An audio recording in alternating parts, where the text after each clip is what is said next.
Hello, नमस्कार दोस्तों। आज हम एक वीडियो पर रिएक्शन देने वाले हैं आरफा की आरिफ पर सर्जिकल स्ट्राइक।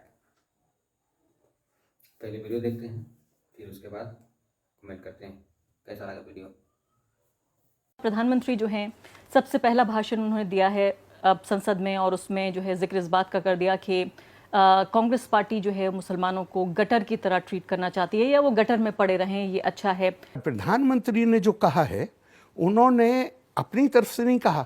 उन्होंने कहा कि उन्होंने जो एक इंटरव्यू पुराना देखा है, उसमें जो एक मंत्री ने कांग्रेस के शाहबानों के वक्त जो एक जुमला कहा है, उसको उन्होंने कोट करके याद दिलाया है। वो मेरे इंटरव्यू से लिया गया है। नरसिम्हा राव जी ने मुझसे कहा कि तुम बहुत जिद्दी हो। बोले हम समाज सुधारक नहीं हैं, हम राजनीति में, हम राजनीतिक दल हैं। अगर एक सेक्शन, अगर ये लोग, उन्होंने जो शब्द इस्तेमाल किया, अगर ये लोग गटर में या गड्ढे में पड़े रहना चाहते हैं तो तुम डिजाइन क्यों कर रहे हो? आप ये देखिए, हम एक ऐसे देश में जी रहे हैं जहां मेनका गांधी ने ये कहा कि मुसलमान मुझे वोट नहीं देते, मैं उनका काम नहीं करूंगी। हम ऐसे देश में जी रहे हैं जहां पर नरेंद्र मोदी देश के प्रधानमंत्री रहते आप यमन में जीना चाहती हैं? उन्होंने कहा आप सीरिया में जीना चाहती हैं? मेरा सवाल हाँ, बताइए। उन्होंने वायनाड के लिए कहा कि राहुल गांधी वहां चुनाव इसलिए लड़ने गए हैं क्योंकि वहां पर उनको मालूम है कि हिंदू उन्हें वोट नहीं करेगा।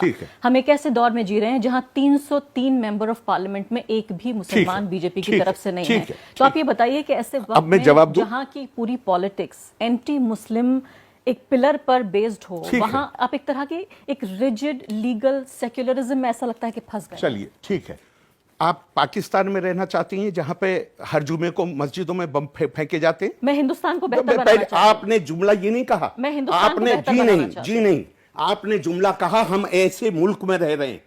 किस तरह के हिंदुस्तान? जी नहीं, आपने जो जुमला कहा है वो कहा है हम ऐसे मुल्क में रह रहे हैं। तो आप पाकिस्तान में रहना चाहती हैं जहां पे हर हफ्ते हर मस्जिद में बम फोड़े जाते हैं? आप सीरिया में रहना चाहती हैं? आप यमन में रहना चाहती हैं? आप कौन से मुल्क में रहना चाहती हैं जहां लोगों के इंटरेस्ट जो हैं, उनके हुकूक महफूज हैं? आप जिस मुल्क में रह रही हैं वो मुल्क वो है जहां देवबंद वालों को इसकी इजाजत है। ये किताब देवबंद में निसाब का हिस्सा है। देवबंद क्या बताता है, जिहाद का मकसद क्या है? और मुझे कोई एतराज नहीं है, कुल 4% बच्चे पढ़ते हैं, लेकिन ये 4% वो हैं जिनका मस्जिद के मिंबरों पे कब्जा है, वहां से ये तकरीरें करते हैं। लेकिन आखिरी बात पहले बात सुन लीजिए। बॉम्ब ब्लास्ट हुआ था कब हुआ था हिंदुस्तान में? मेरी बात ये भी तो मुझे बता दीजिए भाई, मेरे बात पहले इसको तो सुन लीजिए। शरीयत में जिहाद दीन हक की तरफ बुलाने और जो उसे कबूल ना करे उससे जंग करने को कहते हैं। ये देवबंद में, और इस किताब को बच्चा जब आता है तो वो यूं करके आंखों पे लगाता है, चूंकि उसको कहते हैं ये अल्लाह का कानून है। ये नहीं कहते कि देवबंद वालों की राय है। मैं हूं कुरान का तालिब इल्म।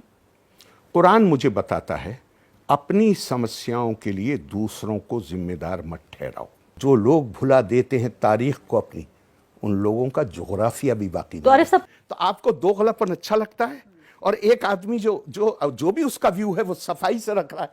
पिछले 5 साल में एक भी दंगा नहीं हुआ पूरे मुल्क में।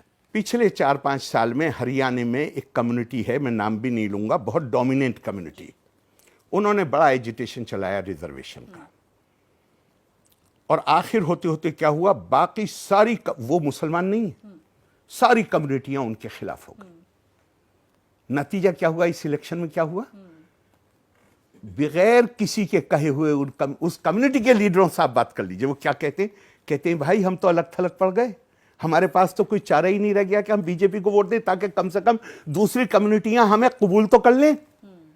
ये अकेले जिसे आप माइनॉरिटी कह रही हैं उसके खिलाफ नहीं है। जो कोई भी अपनी 1.5 ईंट की दीवार खड़ी करने की कोशिश करेगा, आज मुल्क में वो माहौल बन गया है कि अलगाववाद की बात जो कोई भी करेगा, चाहे वो इस मजहब का हो उस मजहब का हो, सारे लोग इकट्ठे होकर उसके खिलाफ हो रहे हैं। नरेंद्र मोदी का दूसरा कार्यकाल चल रहा है, भारत में मुस्लिम समुदाय का भविष्य क्या है? भारत में मुस्लिम समुदाय का भविष्य, ये सवाल अपने आप में, जो हिंदुस्तान का भविष्य है वो हिंदुस्तान में रहने वाले लोगों का भविष्य, उसमें मुसलमान भी शामिल। और उनकी पहचान कोई मायने नहीं रखती? क्या पहचान? उनकी पहचान से जुड़ी जो दुश्वारियां हैं। पहचान मैं कह रही हूँ पहचान आरिफ मैं मोहम्मद बताता का हूं, मैं बताता हूं आपको। मेरी पहचान ये होनी चाहिए कि मैं 3 तलाक देकर अपनी बीवी को घर के बाहर निकाल सकता हूं। मेरी पहचान ये होनी चाहिए कि एक बीवी के लिए मेरे पास साधन नहीं है, मैं 4 बीवियों का हक है। जिस तरह की आशंकाएं जाहिर की जा रही हैं कि भारत धीरे धीरे एक सेक्युलर डेमोक्रेसी से एक हिंदू राष्ट्र की तरफ आगे बढ़ता जा रहा है, क्या आप इस बात से सहमत हैं? आपने कभी एतराज किया उन मुल्कों पे जहां पे इस्लामी हुकूमत है?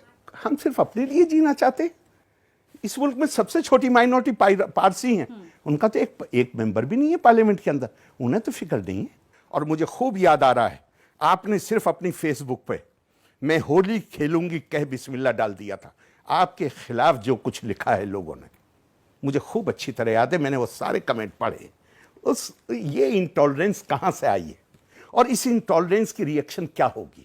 नहीं, मैंने आपसे कहा मुझे कंजर्वेटिज्म से इनकार नहीं है कि सभी समुदायों में है, लेकिन मुझे फिक्र इस बात की हम है। अटैक करेंगे दूसरे की नहीं, खुदरती लेकिन पे, मुझे आरिफ हम साहब- अपनी बुराई की तरफ नजर डालने को तैयार नहीं होंगे। क्योंकि ये बड़ा आसान काम है कि हम उंगलियां, खुदा के वास्ते एक उंगली जब आप दूसरी क्या अच्छे से धुलाई किया आरिफ मोहम्मद खान साहब ने, इसलिए उन लोगों को जब तक भिजवाने का लाभ नहीं बनती ना, तब तक अकल नहीं आती। इन लोगों को पाकिस्तान, सीरिया घूमने के लिए भेज देना, वहाँ जाने के बाद पूछना चाहिए इसको कैसा लगा, मजा आया, इंडिया बेहतर है कि बढ़िया।